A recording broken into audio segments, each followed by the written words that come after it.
the trouble man. He's a trouble man. Smooth with it. Smooth with it. Well, anyways, the thing that I've been impressing on the people who are participating, and we need to continue participation.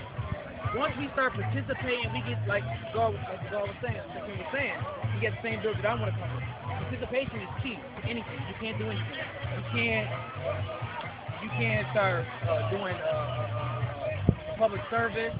You can't start saving up money to buy things, food, without first participation.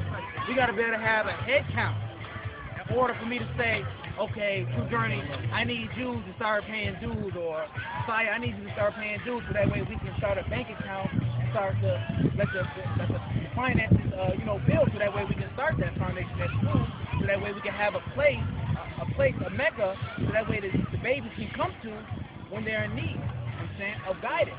And first and foremost, we must continue to participate. We also need to form a council in which that we can start forming programs. So that way we can pull from the people who are participating in order to participate in the programs that we formulate.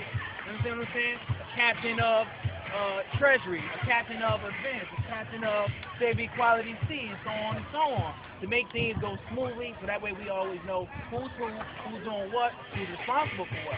In situations like this is just the beginning of that. You know what I'm saying? This is the beginning of that. Because right now, we can't really say, okay, we're going to do this and that and other, because who's going to do what?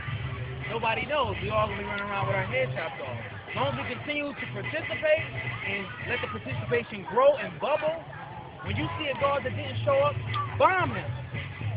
Bomb him. Emphatically bomb him. Why didn't you show up?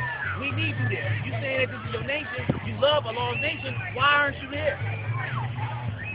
Bomb them every time. That's what we can do right now. Start bombing people that didn't show up. I got a couple in mind, my damn. I want to add on to that.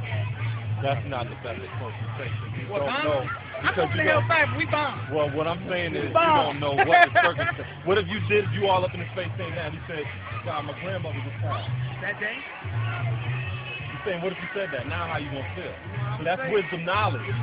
So what I'm saying is... Grandmother passed yesterday, Saturday, right? Yeah. Your grandmother passed on Friday, right? But you still had time to go to the club. I ain't say all of that. No, you still had time to go to the club Saturday night, right? Your grandmother passed in Alabama. All right. Oh, you was gone then. Well, okay, the point I'm making is you have something. We have to be real. We have to be apologize. So when you going to school, if your grandmother passed in Alabama and you had to go from New York to Alabama and you missed school for 3 days, it's acceptable.